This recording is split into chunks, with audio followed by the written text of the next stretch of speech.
Hi అండి, అందరికీ నమస్కారం. ఎలా ఉన్నారండి? అందరూ బాగున్నారు కదా? ఆకాశవాణి కథామాలికకి స్వాగతం.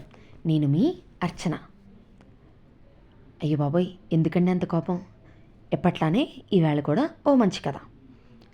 ఎవడేవాడు?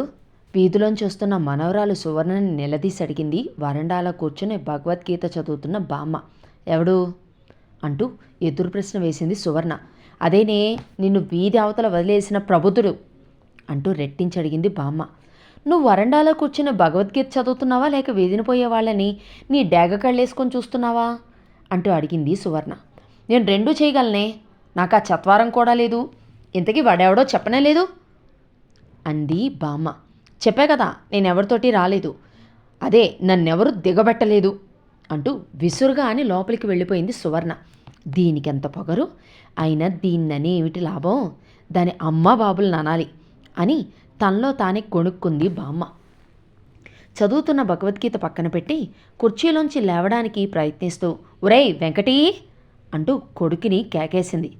లోనెక్కడో పనిలో ఉన్న కొడుకు వెంకట్రావు వెంటనే పలకలేదు. ఈ వెధవ ఒట్టి దగులుబాజీ వెధవైపోయాడు. ఎంతసేపు ఆ పెళ్ళం కొంగు పట్టుకుని తిరుగుతాడు. ఆడంగి వెధవలాగా ఇంటి పనులన్నీ వాడి నెత్తినేసుకొని ఆరవ చాకిరీ చేస్తాడు. అటు ఆఫీస్ తోటి పనే సతమైపోయబడుతున్నాడు కుర్రనాగన్న అంటూ సణుక్కుంది బామ్మ. అరగంట తర్వాత అంట్లు తోమిన చేతులు తుడుచుకుంటూ వీధి వరండాలోకి వచ్చాడు వెంకట్రావు. ఏమిటే అలా గావు కేక పెట్టావు అంటూ.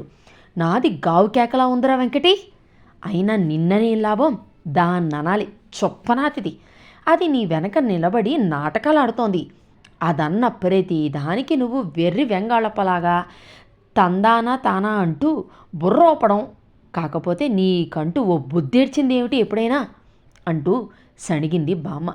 అవన్నీ ఎందుకే అమ్మా, ఇంతకీ నన్నెందుకు కావుకేక అదే పిలిచావు, ఏం కొంపలంటుకున్నాయి అని అడిగాడు వెంకట్రావు. నీ కొంపే అంటుకుంటోంది, నువ్వు దగుల్బాజీవి, నీకంటూ ఓ ఆలోచన లేదు, నీ పెళ్ళం ఎంత చెప్తే అంత అంటూ మళ్ళీ కోడలు పురాణం అందుకుంది బామ్మ. అబ్బా, అయిన దానికి కాని దానికి దాన్నెందుకు ఆడిపోసుకుంటావు అన్నాడు వెంకట్రావు. అదుగో, పెళ్ళాన్ని ఏమీ అనకూడదు, దాని మీద ఏగ వాలనివ్వవు అంది బామ్మ. అది సరే కానీ ఇంతకీ నన్ను ఎందుకు పిలిచావు చెప్పనే లేదు అని అడిగాడు వెంకట్రావు. ఆడపిల్లకి అంత లేసి చదువులొద్దురా వెంకటి అంటే విన్నావు కాదు అంది బామ్మ. నన్ను ఎందుకు పిలిచావో చెప్పవే అంటే ఏమిటో మాట్లాడతావు అంటూ విసుక్కున్నాడు వెంకట్రావు. అదేరా నీ కూతురు సంగతే, నీ క్షేపంగా 10వ తరగతి అవగానే చదువు మాన్పించేసి కుట్లు అలికలు నేర్పించేసి మంచి సంబంధం చూసి పెళ్లి చేసేయాల్సింది. అంతేగాని అది చదువుతానంటే గాడిదిలాగా తలూపేసి అదెంతంటే అంతకి తానా తానా తందానా అనేసి అలుపొచ్చి ఆగింది బామ్మ. అబ్బా, మళ్ళీ మొదటికొచ్చావే అమ్మా, నన్నెందుకు పిలిచావో చెప్పనే లేదు అంటూ మళ్ళీ విసుక్కున్నాడు వెంకట్రావు. చెప్తున్నా కదరా, నీ ముద్దుల కూతురు చదువు వెలగబెడుతూ బయట తిరుగుతుంటే నువ్వు కానీ మీ ఆవిడ కానీ పట్టించుకోవడం లేదు అంది బామ్మ. చదువు అన్న తర్వాత కాలేజీకి వెళ్లకుండా ఎలాగే అడిగాడు వెంకట్రావు. అందరు ఆడపిల్లలు ఇలాగే తిరుగుతున్నారా, వాళ్ళ చదువులు వెలగబెడుతున్నారా? పక్కింటి పంకజం కూతురు గుమ్మం దిగితే తల దించుకొని కాలేజీకి వెళ్తుంది, మళ్ళీ ఇంటికి వచ్చాక తలెత్తుతుందట, ఆవిడే చెప్పింది అంది బామ్మ. ఇది కూడా అంతే కదే, నీకెందుకు వచ్చింది అనుమానం అడిగాడు వెంకట్రావు. ఇందాక అది బయట నుంచి ఇంట్లోకి వచ్చిందా, వాడెవడో గుమ్మం వరకు వచ్చి మరీ దిగబెట్టి వెళ్ళాడు. వాడెవడే అంటే తెక్క సమాధానాలు చెప్తోంది నీ ముద్దుల కూతురు. పైగా నావి డేగ కళ్ళని వెక్కిరిస్తోంది. చిన్నంతరం పెద్దంతరం లేకుండా పోయింది. మీ ఇద్దరు పెంపకం ఇలా తగలబడింది. దీనికి రేపొద్దున్న పెళ్ళైతే వాణ్ణు ఆట ఆడించి పడేస్తోంది. అయినా అలా బయట తిరుగుళ్ళు చూస్తే ఎవడ్రా దీన్ని పెళ్ళాడేది అంటూ జనాయించి పాడేసింది బామ్మ.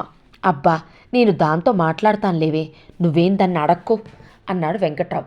నువ్వు అలాగే దాన్ని వెనకేసుకుని రాకు, దాన్ని పిలిచి నా ఎదురుగా అడుగు వాడెవడని. రేపొద్దున జడక్కూడనిది ఏదైనా జరిగితే నలుగురిలో నవ్వుల పాలవుతాం మనం. అందుకే నీకు ముందుగా హెచ్చరిస్తున్నాను. అయినా మన బంగారం మంచిదైతే మాత్రం ఏం లాభం, వాడెవడో కళ్ళబుల్లి కబుర్లు చెప్పి దీన్ని బుట్టలో వేసుకుంటే.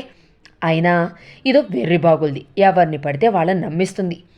అదంతా నా పోలికని తెగ మురిసిపోయేదాన్ని. అయినా నాకెందుకు, మీ కూతురు మీ ఇష్టం, మీరంతా ఏ గంగలో దూకితే నాకెందుకు, ఏదో వెధవముండాదాన్ని అంటూ తన గోడు వెళ్ళబోసుకుంది బామ్మ. నువ్వేం బెంగపెట్టుకోకే అమ్మా, నేను దాన్ని పిలిచి అడుగుతా కదా. నువ్వు ప్రశాంతంగా భగవద్గీత ఏదో చదువుకో, వేళకింత తిని కృష్ణారామ అనుకుంటూ పడుకో. లేనిపోని ఆలోచనలు బుర్రలో పెట్టుకొని నీ ఆరోగ్యం పాడు చేసుకోకు అని తల్లిని మందరించాడు వెంకట్రావు. మంచి చెప్పినా వినే రోజులా ఇవి? పిల్ల తప్పుదోవ పడుతుందేమోనని ముందుగానే హెచ్చరిస్తున్నాను అంటూ సణుక్కుంది బామ్మ. అంతటితో ఆ రోజు తాత్కాలికంగా ఆ యుద్ధం ముగిసింది. వెంకట్రావు వెళ్ళి కూతుర్ని వాడెవడే అని అడగలేదు. అడుగుంటే ఈ కథ ఇక్కడితో ఆగిపోయి ఉండేది. ఆ మర్నాడు కూడా మళ్ళీ బామ్మ డేగ కళ్ళ పండింది సువర్ణ కాలేజీ నుండి వస్తూ. ఏమే, మీ నాన్న నిన్ను నిన్న నిలదీసి అడగలేదా అడిగింది బామ్మ సువర్ణని. ఏ విషయం అని అడిగింది సువర్ణ లోనకొస్తూ. అదేనే, నువ్వు రోజు ఎవరితోనో వస్తున్నావు కదా, ఆ విషయం అడిగింది బామ్మ. అడగలేదే, అయినా ఆయనకి ఇదే పనా? నేను రోజు ఎలా వస్తే ఆయనకేంటి? ఎదురు ప్రశ్న వేసింది సువర్ణ. అవ్వా అవ్వా, నోటికి ఎంత మాట వస్తే అంత మాట అనేయడమే. కలికాలం బుద్ధులు కాకపోతే మా కాలంలో ఇలాంటివి లేవమ్మా అంటూ నోరు నొక్కుంటూ అంది బామ్మ. అయితే నోరు మూసుకుని కూర్చో, అంతేగాని అయిన దానికి కాని దానికి అనవసరంగా నోరు పారేసుకొని తగుదునమ్మా అని దురుపుకు. ముసల్దానివి ముసల్దానిలో ఉండు, పడేసింది తిని పడుకో అంటూ విసురుగా లోపలికి వెళ్ళిపోయింది. అంతటితో వదిలేయలేదు సువర్ణ. విసురుగా తల్లిదండ్రులను వీధి వరండాలోకి తీసుకొచ్చింది. ఎందుకే అంటూ అడుగుతున్నాడు వెంకట్రావు. విషయం అర్థం కాక చూస్తోంది అతని భార్య భార్గవి. ఇవాళ ఆ ముసలితో నేను తేలిపోవాలి. అసలు దాన్ని ఇక్కడి నుంచి దాని గదిలోకి వెళ్ళిపోయి కూర్చోమనండి. వీధి గుమ్మంలో కూర్చొని వచ్చేపోయే వాళ్ళని గమనిస్తూ కామెంట్లు కూడా చేస్తోంది. అయినా నా మానాన్ని నేను కాలేజీకి వెళ్ళొస్తుంటే ఎవడో నా వెంటబడి నన్ను మన ఇంటి దాకా బండి మీద దిగబెడుతున్నాడని పితురీలు చెప్తోంది అంది సువర్ణ. అయ్యో అయ్యో, పెద్దంతరం చిన్నంతరం లేకుండా ఆవిడ్ని పట్టుకొని అది ఇది అని ఎలా పిలుస్తుందో. అయినా దాన్ననే లోభం, దానికి అంత చనువిచ్చిన మిమ్మల్ని అనాలి అంటూ మొగుడు మీద విరుచుకుపడింది అతని భార్య భార్గవి. మధ్యన నేనేం చేశానే అన్నాడు వెంకట్రావు. మిమ్మల్ని కాక మరెవరిని అనాలి? 10th అయిపోగానే చదువు ఆపేయకుండా అది చదువుతానంటే పై చదువులకి పంపడం తప్పు కదా అంటూ నిలదీసి అడిగింది భార్గవి. నువ్వు కూడా అప్పుడేం అనలేదు కదే, పెళ్ళిడికి వచ్చిన పిల్ల కాదు, దానికి చదువు వస్తోంది, ఏదో కాలక్షేపానికి చదువుతుందే కానీ మనం పెళ్లి చేసేస్తే అది కాదంటుందా చెప్పు? ఈ ఏటితో దాని డిగ్రీ పూర్తయిపోతుందిగా, పెళ్లి చేసి పంపించేద్దాం. ఈ 4 రోజులు ఊరుకోండి, అయినా అది ఎవరి వెంట తిరగట్లేదని చెప్తోంది కదా అన్నాడు వెంకట్రావు. అది తిరగట్లేదురా, రోజుకొకడు దాని వెంట పడుతున్నాడు. ఈ మధ్యన చూస్తున్నానుగా, మొన్నొచ్చినోడు నిన్న రాలేదు, ఇవాళ మరోడు రాగానే అది ఫోన్ తీసి వాడు చెప్పింది తన ఫోన్లో రాసేసుకుంటోంది. పైగా నవ్వులోటీను. అది వాడి బండి మీద వెనక కూర్చొని వాడి భుజం మీద చెయ్యేసి కూర్చొని దిగుతున్నప్పుడు వాడి నడుం చుట్టూ చేతులేసి దిగడం నా కళ్ళారా చూశాను వెంకటి అని చెప్పింది బామ్మ. అయ్యో అదా నువ్వు చూసింది?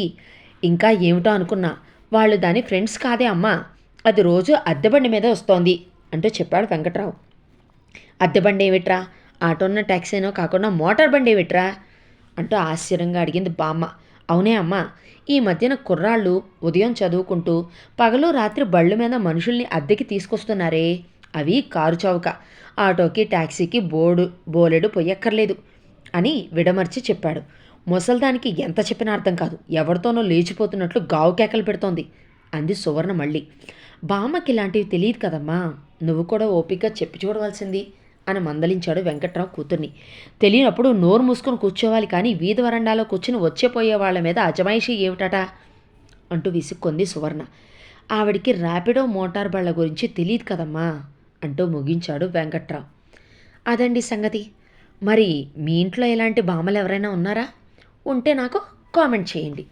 కథ నచ్చితే లైక్ చేయండి, నచ్చిన వాళ్ళకి షేర్ చేయండి. ఇలాంటి మరిన్ని కథల కోసం ఛానల్ని సబ్స్క్రైబ్ చేసుకోండి. ఉంటానండి.